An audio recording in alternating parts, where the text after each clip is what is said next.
Chemical hair டைக்கு bye சொல்லிட்டு natural hair டைக்கு ஹை சொல்லுங்க. அமோனியா சல்ஃபேட் பிபிடி இல்லாமல் தயாரிக்கப்பட்ட ஜிகே நேச்சுரல்ஸோட நேச்சுரல் பிளாக் ஹேர் டை. அதாவது விஜய் கட்சிக்கு 100% போகத்தான் போறாங்க இவங்க. 90%க்கு மேல இன்னைக்கு தமிழ்நாட்டு நிர்வாகிகளும் சரி, காங்கிரஸ் நிர்வாகிகள், காங்கிரஸ் ஆதரவாளர்கள் எல்லோருமே விஜய் பக்கமா தான் போகணும் அப்படின்ட்டு ஆசைப்படுறாங்க. காங்கிரஸ் கட்சி இதை கரெக்டா பயன்படுத்திக்கிறாங்க. இந்த சமயத்துல தாண்டா அடிக்கணும், இப்ப நல்ல பழுக்க காட்சி இருக்கு டிஎம்கே, இந்த சமயத்துல அடிக்கலாம் அப்படின்னுட்டு மேலிடம் தான் சொல்லியிருக்கு. மேலிடம் சொல்லித்தான் பிரவீன் சக்கரவர்த்தி அதை பண்ணியிருக்கிறாரு. காங்கிரஸ் மேலிடமே டிஎம்கேயை சீண்டி விடுறதுக்கு எல்லா மனத்தளவுல தயாராயிட்டாங்க. 6 மாசம் முன்னால வரைக்கும் எஃகு கோட்டைன்னு சொல்லிக்கிட்டு இருந்த இந்த டிஎம்கே கூட்டணி இன்னைக்கு களிமண் கோட்டையை மாறி போச்சு. எனி டைம் அது கீழே விழறா மாதிரி ஆயிப்போச்சு. கம்யூனிஸ்டுகள், விடுதலை சிறுத்தைகள், இவங்க 3 பேருக்கும் காங்கிரஸ் கட்சி தலைமைக்கு லெட்டர் எழுதுறதுக்கு என்ன காரணம், என்ன அவசியம் இருக்கு? தமிழ்நாட்டை பொறுத்த வரைக்கும் ராகுல், பிரியங்கா 2 பேருக்குமே ஒரே எண்ணம் தான், இன்னும் நம்ம டிஎம்கே கூட இருக்கணுமா அப்படின்னு. டிஎம்கே கூட இருக்கிறதுக்கு அவசியம் இல்லை அப்படிங்கிற மாதிரி தான் அவங்க நினைக்கிறாங்க. ஆல் சட் அண்ட் டன் இன்னைக்கு அவங்க எப்படி 15-16ஆம் தேதிக்கு அப்புறமா கண்டிப்பா ஒரு டெசிஷனுக்கு வந்துருவாங்க. அது ஃபேவரபிள் டெசிஷனா தான் இருக்கும். அதாவது விஜய் கூட போகலாம்ங்கிற அந்த டெசிஷன் தான் இருக்கும். இன் கேஸ் அவங்க டெசிஷன் இப்போ எடுக்கல அப்படின்னு சொன்னா காங்கிரஸ் பிளவுபடுவதற்கான எல்லா சாத்தியக்கூறுகளும் இருக்கு. நான் நிறைய பேர்கிட்ட பேசிட்டேன், எல்லாருமே அதான் சொல்றாங்க.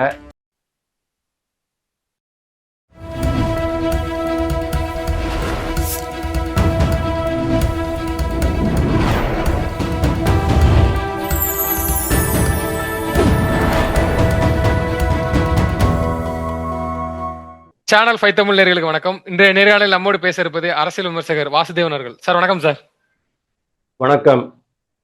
சார், தாவேகாவின் கட்சியோட நிலைப்பாட்டுல காங்கிரஸ் ரொம்ப ஈடுபாடா இருக்கு, கிட்டத்தட்ட உறுதியாகுது. அந்த கட்சிக்குள்ளே உட்கட்சி புகைச்சல் இப்போ தொடங்க ஆரம்பிச்சிருச்சு. ஒவ்வொருத்தரும் பேச ஆரம்பிச்சிட்டாங்க. காங்கிரஸ் மேலிடம் இதை பெருசா பெருசுபடுத்திக்க மாட்டேங்குது. ஒண்ணு ஆமான்னு சொல்லணும், இல்லைன்னா இல்லைன்னு சொல்லி முற்றுப்புள்ளி வைக்கணும். அவங்க அமைதியா இருக்கிறாங்க. அதன் பின்னணி என்ன சார்?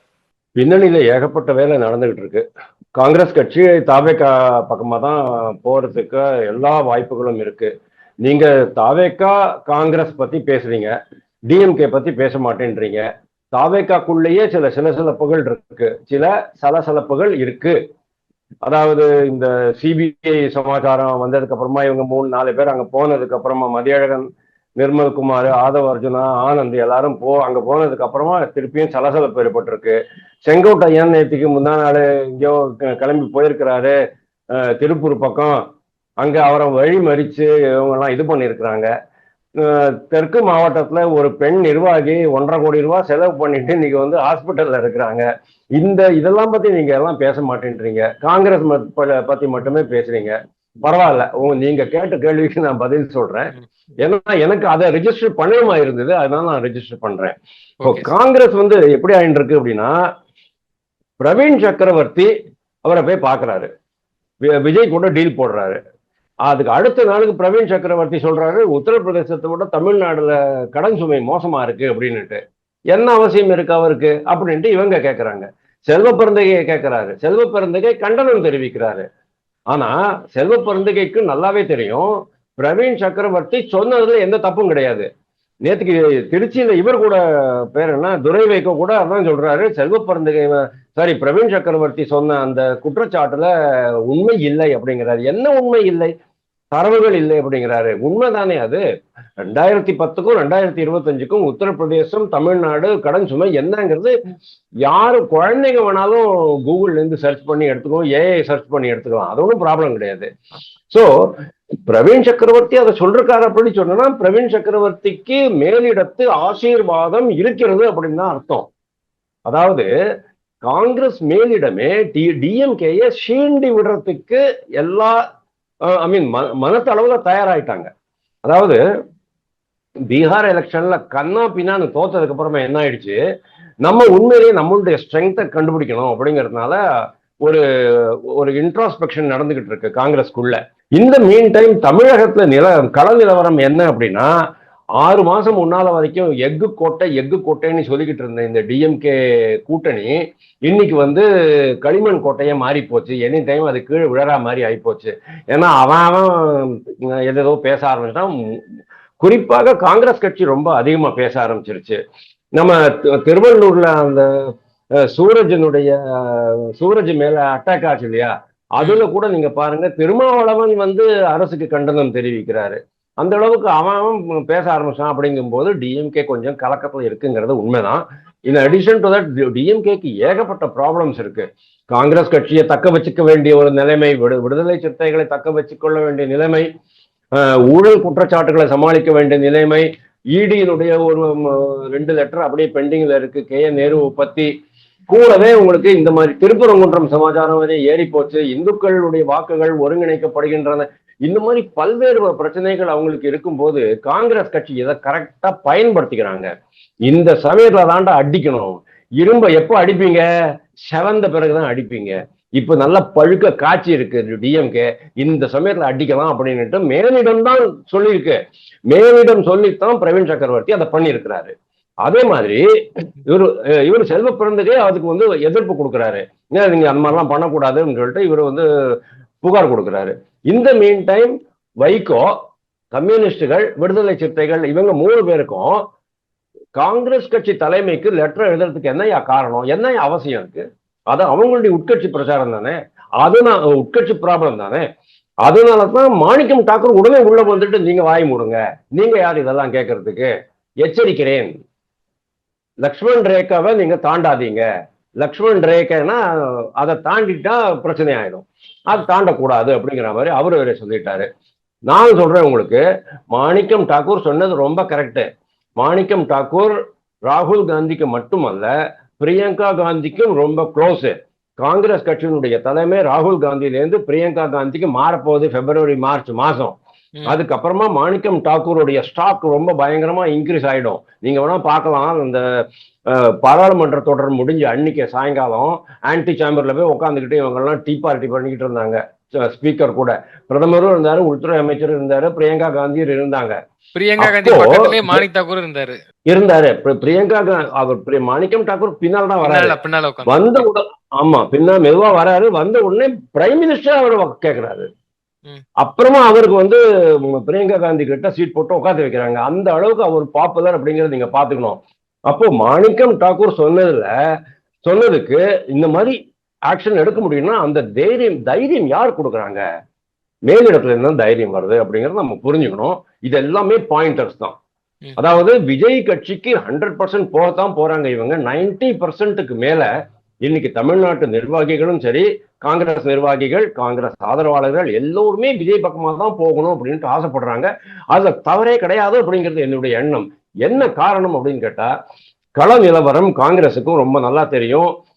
டிஎம்கே 37.7% வாங்கியிருந்தது 2021. 2024 விட்டுடுங்க, 2021 37.7% வாங்கியிருந்தது. அது மட்டும் கூட்டணியாக சேர்ந்து 45 வாங்கியிருந்துச்சு. அதாவது கிட்டத்தட்ட 8% கூட்டணி கட்சிகள் கொடுத்திருக்குது. அதுதான் அவங்க வந்து வெற்றி பெற முடிஞ்சது. ஆனா இன்னைக்கு வரைக்கும் நான் ஆட்சியில பங்கு கொடுக்க மாட்டேன், அதிகாரத்தை பங்கு கொடுக்க மாட்டேன். கருணாநிதி காலத்துல இருந்தது கண்டிஷன் வேறே சார். நீங்க கருணாநிதி கிடையாது. கருணாநிதி இருந்த காலத்துல இருந்த நிலவரத்துக்கும் இன்னைக்கு இருக்கிற நிலவரத்துக்கும் வித்தியாசம் இருக்கு. அதெல்லாம் புரிஞ்சுக்கவே மாட்டேங்கிறாங்க இந்த டிஎம்கே தலைமை. அதனாலதான் பிரச்சனை அதிகமாகிட்டு இருக்கு. இன் அடிஷன் டு தட் இவங்களுக்கு ரொம்ப நல்லா தெரிஞ்சு போச்சு, ஆன்டி இன்கம்பன்சினால டிஎம்கேக்கு வந்து கிட்டத்தட்ட 10% வாக்குகள் போகுது அப்படின்னுட்டு. அதாவது நீங்க வாக்குறுதிகள் நிறைவேற்றவில்லை, ஊழியர்கள், அரசு ஊழியர்களுக்கு பயங்கரமா போராட்டங்கள் நடத்த ஆரம்பிச்சிட்டாங்க. ஏன்னா ஜாக்டோ ஜியோவை மட்டுமே வச்சு நீங்க ஜெயிச்சுட்டு வந்தீங்க. எவ்வளவு டிஃபரன்ஸ் இருந்தது, எவ்வளவு வாக்கு விகிதம் டிஃபரன்ஸ் இருந்தது சொல்லுங்க. அதாவது 1,74,00,000 டிஎம்கே வாங்கிச்சு, அதாவது அலையன்ஸ்ல. ஏடிஎம்கே அலையன்ஸ் 1,54,00,000. மொத்தமா 20 லட்சம் வாக்குகள் தான் டிஃபரன்ஸ் அந்த காலத்துல 2021. அந்த 20 லட்சம் வாக்குகள் இங்க வந்து எப்படி வேணாலும் போகிறதுக்கான ஒரு சூழ்நிலை இன்னைக்கு உருவாயிட்டு இருக்கு தமிழ்நாட்டுல. அதனால டிஎம்கே 100% தோல்வி அடைய போகிறதுங்கிறது தெரிஞ்ச பிறகு டிஎம்கே கூட எவன் அலையன்ஸ் வச்சுக்குவான்? அதனாலதான் காங்கிரஸ்காரங்க சொல்றாங்க. ஏன்னா காங்கிரஸ்காரங்களுக்கு தெரியும் டிஎம்கே கூட போறதை விட விஜய் கூட போனோம்னு சொன்னோம்னா நம்ம வந்து ஒரு கொஹசிவ் குரூப்பா இருப்போம். 30-40 பேர் எம்எல்ஏஸ் வந்துட்டோம் அப்படின்னு சொன்னா ஆட்டோமேட்டிக்கலி நம்ம தான் கிங் மேக்கர், நம்ம சொல்றபடிதான் அந்த கட்சி ஆடும், அப்படிங்க அந்த ஆட்சி ஆடும் அப்படின்ட்டு காங்கிரஸ் கட்சி நினைக்கிறது தப்பு கிடையாது. மூணாவது டிஎம்கே காரங்களுக்கு இன்னொரு மிகப்பெரிய அடி என்ன அப்படின்னா அரசு ஊழியர்கள் போராட்டம். அரசு ஊழியர்கள் 9,25,000 பேர் இருக்கிறாங்க. ஒரு ஃபேமிலிக்கு 3 பேர் நீங்க போட்டீங்கன்னு சொன்னாலும் கிட்டத்தட்ட 27 லட்சம். இதை தவிர துப்புரவு பணியாளர்களுடைய ஃபேமிலிஸ் நீங்க எடுக்கணும். துப்புரவு பணியாளர்கள்ல ஒரு 2-3 மண்டலங்கள் தான் ப்ராப்ளம் நீங்க நினைச்சுக்காதீங்க. தமிழ்நாடு முழுக்க ப்ராப்ளம் இருக்கு. ஆனா இதை வந்து கவர்மெண்ட் வேணும்னே அதை வந்து அடக்கி வச்சிருக்குது. இப்போதைக்கு எப்போ வேணாலும் அவங்க வந்து கொந்தளிச்சு எழப்போறாங்க. துப்புரவு பணியாளர்களுடைய எங்க வீட்டுல இந்த குப்பை வண்டி எடுத்துக்கிட்டு வராங்க பாருங்க துப்புரவு பணியாளர்கள், அவங்கள கேட்டா கூட அவங்களும் நொந்து போய் தான் பேசிக்கிட்டு இருக்கிறாங்க. இன்னைக்கு கூட நான் அவங்கள்ட்ட பேசிட்டு தான் இருந்தேன். அவங்களுடைய மொத்த வாக்குகளும், அதாவது கிட்டத்தட்ட 30-32 லட்சம் வாக்குகள் டிஎம்கேக்கு வராது. அப்படின்னா நீங்க டிஎம்கே எந்த கண்டிஷனுக்கு போகும்? 2011 இருக்கிற லெவலை விட கீழே போயிடும் அப்படிங்கிற மாதிரி இன்னைக்கு கள நிலவரம் சொல்லுது. அதனாலதான் டிஎம்கேக்கு வந்து ஏகப்பட்ட பிரச்சனைகள், உட்கட்சியிலே ஏகப்பட்ட பிரச்சனைகள் இருக்கு. சபரிசனுக்கும் உதயநிதிக்கும் ஆக மாட்டேங்குது, உதயநிதிக்கும் அப்பாவுக்கும் ஆக மாட்டேங்குது. இவர் சொல்றாரு 40, அதுக்குள்ள மகளிர் அணி வேற எங்களுக்கு 20 சீட்டு வேணும் அப்படின்னு அவங்க கேட்கறாங்க. சீனியர்களுடைய ப்ராப்ளம்ஸ் ஏற்பட்டது இருக்கு. இதுக்கு முன்னால் நம்ம சீனியர் பத்தி நம்ம பேசியிருக்கோம் நம்ம சேனல்லையே. ஸோ இவ்வளவு ப்ராப்ளம் இருக்கும்போது இன்னைக்கு ஏடிஎம்கே பாஜகவை பொறுத்த வரைக்கும் ஃப்ளோட்டிங்ல இருக்கிற, அதாவது பாமக, அன்புமணி பாமக, அதுக்கப்புறமா மதிமுக, இந்த 2 கட்சிகளையும் உள்ள சேர்த்துக்கலாம் அப்படிங்கிற மாதிரி தான் அவங்க இருக்கிறாங்க. ஆனா இவங்க எப்படி இருக்கிறாங்கன்னா இருக்கிற கூட்டணியே ஒழுங்கா வச்சுக்கிட்டா போறோங்கிற அளவுக்கு அவங்களுடைய நிலைமை படுமோசமா போயிட்டு இருக்கு. நிச்சயமா சார். போன சட்டமன்ற தேர்தலுக்கு வந்து காங்கிரஸ் வந்து எந்த மாதிரி இந்த அதாவது கூட்டணி அந்த தொகுதி பங்கீட்டு அந்த டயத்துல வந்து எப்படிலாம் விமர்சிச்சிருப்பாங்கன்னு தெரியும். நாங்க என்ன குதிரை அவங்களை ஏறி சுமக்கணும் அப்படின்னு சொல்லிட்டு. இந்த முறை வாயை திறப்பாங்களா திமுக? இல்ல இந்த ஏன்னா திட்டமிட்டே வந்து அந்த டயத்துல வந்து வம்படியா பேசினாரு கே.என். நேரு அவர்கள். ஏங்க நாங்க இருந்தாதாங்க நீங்க ஜெயிக்கிறீங்க, உங்களை என்ன தெண்டமா தூக்கி சுமக்கணுமான்லாம் விமர்சனம் பயங்கரமா வச்சாங்க. இப்போ அந்த மாதிரியான பேச்சுக்கள் வந்து பெருசா வந்து திமுக காரங்க மத்தியில இளமாண்டுக்குதா? இல்ல விஜய் வரதுக்கு முன்னாடி விஜய் சப்போஸ் வராது. கே.எஸ். அழகிரி அழுதுதானே வெளியில வந்தாரு. ஐயோ நாங்க இப்படி இதுக்கு மேல கேட்டோம், நம்ம கொடுக்க மாட்டேன்றாங்க, நாங்க என்ன பண்ண முடியும், அதுக்காக நாங்க என்ன எங்களே அடிச்சுக்க முடியுமா, அவங்களை அடிக்க முடியுமாங்கிற அவ்வளவுதான் கேட்டுட்டு ரொம்ப நொந்து போய் தான் வெளியில வந்தாரு. ஆனா 2 மாசம் முன்னாலேயே டிஎம்கேக்குள்ளேயே சில நிர்வாகிகள், மாவட்ட அளவுல நிர்வாகிகள் முதல்வருக்கு கடிதம் எழுதியிருக்கிறாங்க.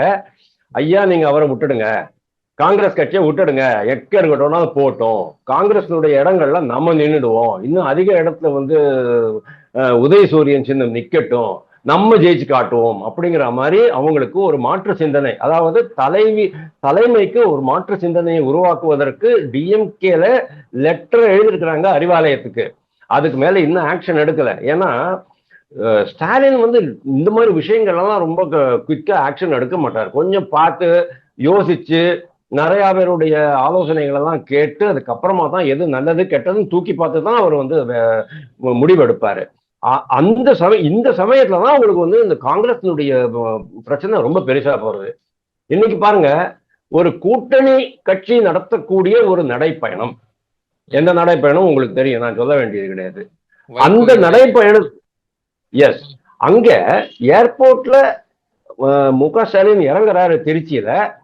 இவ கூட்டணி கட்சிகள் எல்லாரும் சேர்ந்து அவரை போயிட்டு வரவேற்கணும் அப்படிங்கும் போது இவங்க போகாம போயிட்டாங்க.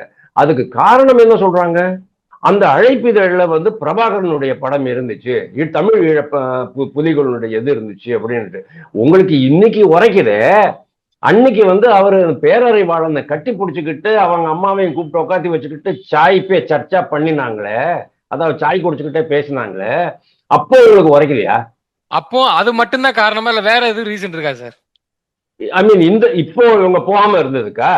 இவங்க போகாம இருந்தது காரணம் பாருங்க, செல்வ பெருந்தகை டிசிஷன் எடுக்கணும். ஆனா செல்வ பெருந்தகையால இன்னைக்கு டிசிஷன் எடுக்க முடியாது, டம்மி ஆயிட்டாரு. ஏன் அப்படின்னா செல்வ பெருந்தகையே வாய் அவங்க அடைச்சிட்டாங்க. அதாவது பிரவீன் சக்கரவர்த்தி மேல அவர் பேசினதுக்கு வந்து செல்வ பெருந்தகையுடைய வாயையும் ஹைகமாண்ட், அதாவது காங்கிரஸ் ஹைகமாண்ட் அடைச்சிருச்சு. செல்வ பெருந்தகைக்கு ஆசை அவர் வந்து டிஎம்கே கூட தான் இருக்கணும். ஏன்னா அவருக்கு பயங்கரமான பிசினஸ் டீலிங்ஸ் எல்லாம் இருக்கு. அதனால அவர் வந்து டிஎம்கே கூட தொடர்வதில் அவருக்கு வந்து பிசினஸ் ஆதாயம் இருக்குங்கிறதுனால அவர் தொடர விரும்புறாரு. ஆனா எதிர்காலத்தை பற்றி மட்டுமே, தங்களுடைய அரசியல் எதிர்காலத்தை பற்றி மட்டுமே சிந்திக்கக்கூடிய லட்சக்கணக்கான காங்கிரஸ் தொண்டர்களுக்கு விஜய் கூட போனா நம்மளுடைய எதிர்காலம் பிரகாசமா இருக்கும், ஒளிமயமா இருக்கும் அப்படின்ட்டு அவங்க நினைக்கிறது தப்பு கிடையாது. ஆனா நீங்க கரெக்டா சொன்னீங்க, தலைமை, காங்கிரஸ் தலைமை இந்த விஷயத்துல ஏன் இன்னும் டெசிஷன் எடுக்காம இருக்கிறாங்க, ஏன் அவங்களுக்கு என்ன டெசிஷன் முடிவெடுப்பதில் என்ன பிரச்சனை இருக்கு அப்படிங்கிறது நம்மளுக்கு தெரியல. ஆனா எனக்கு என்ன தோன்றது, மேபி தை மாசம் பிறக்கட்டும், நல்ல ஒரு வழி தேடலாம் அப்படிங்கிற மாதிரி அவங்க இருக்கிறாங்களா இருக்கும். ஆல் செட் அண்ட் டன் இன்னைக்கு அவங்க எப்படி 15-16ஆம் தேதிக்கு அப்புறமா கண்டிப்பா ஒரு டெசிஷனுக்கு வந்துருவாங்க. அது ஃபேவரபிள் டெசிஷனா தான் இருக்கும். அதாவது விஜய் கூட போகலாம்ங்கிற அந்த டெசிஷன் தான் இருக்கும். விஜய் கூட போனா ஒன்றும் மிகப்பெரிய ஒரு இதெல்லாம் இருக்காது. ஏன்னா காங்கிரஸ் கட்சியினுடைய சில வாக்குகள் சில தொகுதிகளில் குவிக்கப்பட்டிருக்கு. ஒரு சில தொகுதிகளில், மற்ற தொகுதிகளில் விஜயினுடைய வாக்குகளும் 10-20% குவிக்கப்பட்டிருக்கு. அதர் தேன் தட் விஜய்க்கு வந்து ஒரு 10% தான் கிடைக்கும், ஆவரேஜா 10% கிடைக்கும். சில தொகுதிகளில் பாமகவினுடைய வாக்குகள் குவிஞ்ச மாதிரி, விடுதலை சிறுத்தைகள் வாக்குகள் குவிஞ்ச மாதிரி இவங்களுக்கும் ஒரு கட்சிக்கும் வாக்கு குவிப்பு அப்படிங்கிறது எல்லா இடத்துலையுமே இருக்கும். கன்னியாகுமரியில் பாஜகவுக்கு வாக்குகள்லாம் குவிஞ்சிருக்கிற மாதிரி அது இருக்கு. அதை வச்சுக்கிட்டு நம்ம வந்து ஓரளவுக்கு வெற்றி காமிக்க முடியும் அப்படின்ட்டு அவங்க காங்கிரஸ் கட்சி நினைக்குது. இன்கேஸ் அவங்க டெசிஷன் இப்போ எடுக்கல அப்படின்னு சொன்னா காங்கிரஸ் பிளவுபடுவதற்கான எல்லா சாத்தியக்கூறுகளும் இருக்கு. நான் நிறைய பேர்கிட்ட பேசிட்டேன், எல்லாருமே அதான் சொல்றாங்க. அதைத்தான் கேட்கணும்னு நினைச்சேன். அப்படி ஒரு முடிவு எடுக்காத பட்சத்தில், செல்வ பெருந்தைய முடிவு தான் வந்து எடுக்கப்படுது, அந்த பட்சத்துல வந்து காங்கிரஸ் 2ஆக உடையும் அப்படின்லாம் சொல்றாங்களா, ஒரு டீமா பிரியும் அப்படிங்கிறாங்களா, பிரியங்கா காந்தி தலைமையில ஒண்ணும் ராகுல் காந்தி தலைமையில ஒண்ணுமா பிரியுங்கிறாங்களா, அது எப்படி சார்? அது அப்படியும் பேசிக்கிறாங்க நீங்க. ஓ சூப்பர் சூப்பர், நீங்க வேற லெவலுக்கு எடுத்துட்டு போயிட்டீங்க, அருமை. அது இது எப்படின்னு கேட்ட, ஆல் இண்டியா லெவல்லயே காங்கிரஸ் பிளவுபடும் அப்படின்ட்டு நரேந்திர மோடி பீகார் எலெக்ஷன் முன்னாலே சொன்னாரு. பீகார் எலெக்ஷன்ல பிரச்சாரத்தின் போதே சொன்னாரு கண்டிப்பாக இது உடையும்னுட்டு. அதையே திருப்பி எப்ப சொன்னாரு, பீகார் எலெக்ஷன் முடிஞ்சிட்டு அந்த ஏற்புரை பண்ணினாங்க இல்லையா கொண்டாட்டம் டெல்லியில, அன்னைக்கு இதே சொன்னாரு, அவரேக் பார் பட்வாடா ஹோகா அப்படின்னு சொன்னாரு. அதாவது இன்னொரு முறை உடைய போகிறது அப்படின்னாரு. அவங்களுக்கு வந்து அது என்ன சொல்றது, உளவுத்துறை மற்ற அமைப்புகளுடைய ரகசிய தகவல்கள் இதெல்லாம் வந்திருக்கும். அதை வச்சுதான் வந்து உள்துறை அமைச்சருக்கும் மோடிக்கும் இதெல்லாம் சொல்ல முடியறது, நம்மளால சொல்ல முடியல. ஆனா நம்மளும் சொல்லி இருக்கோம், ஒரு 2-3 மாசம் முன்னாலேயே காங்கிரஸ் கட்சி பிளவுபடும். செல்வ பெருந்தகை ஒரே ஒருத்தர் தான் அதுக்கு காரணமா இருப்பார்.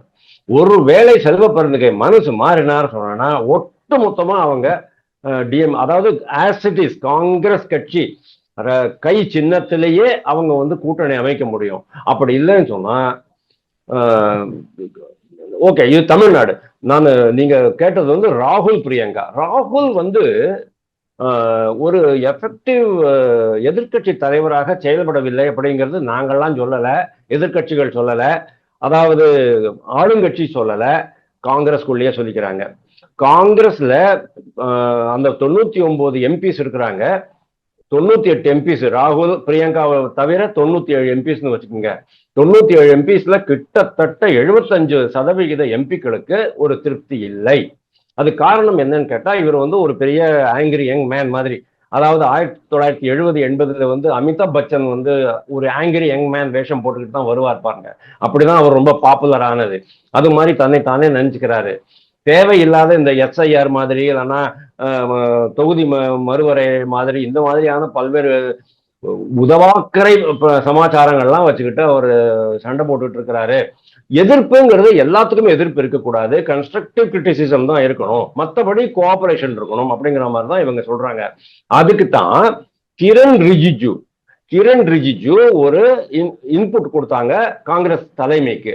யாருக்கு? பிரியங்கா காந்திக்கு. உங்க பையன், உங்க தம்பி பண்ற தப்பு, நீங்க வந்து அவரை நீக்கிவிட்டு வேற யாரையாவது ஒரு தலைவரா போடுங்கன்னு சொல்லிட்டு கிரண் ரிஜிஜு தான் சொல்றாரு. அதுக்கப்புறமா தான் அது வந்து பிக்கப் ஆக ஆரம்பிச்சது. கூடவே உங்களுக்கு வந்து திக்விஜய் சிங் சொன்னது, பின்ன இவர் சொன்னது, சசி தரூர் ரொம்ப நாளாவே சொல்லிக்கிட்டு இருக்கிறாரு. இது மாதிரி நிறைய அதிருப்தி தலைவர்கள் கிரண் ரிஜிஜு பட்டியல் போட்டு சொல்லிட்டாரு, இவ்வளவு பேர் காங்கிரஸ் தலைவர்கள் உங்களை விட்டு போனது காரணம் இதுதான், அதனால நீங்க தலைமையை மாத்திக்கிங்க, நம்ம ஒருத்தருக்கு ஒருத்தர் நல்லா கோஆபரேட்டிவா இருக்கலாம் பார்லிமெண்ட்ல.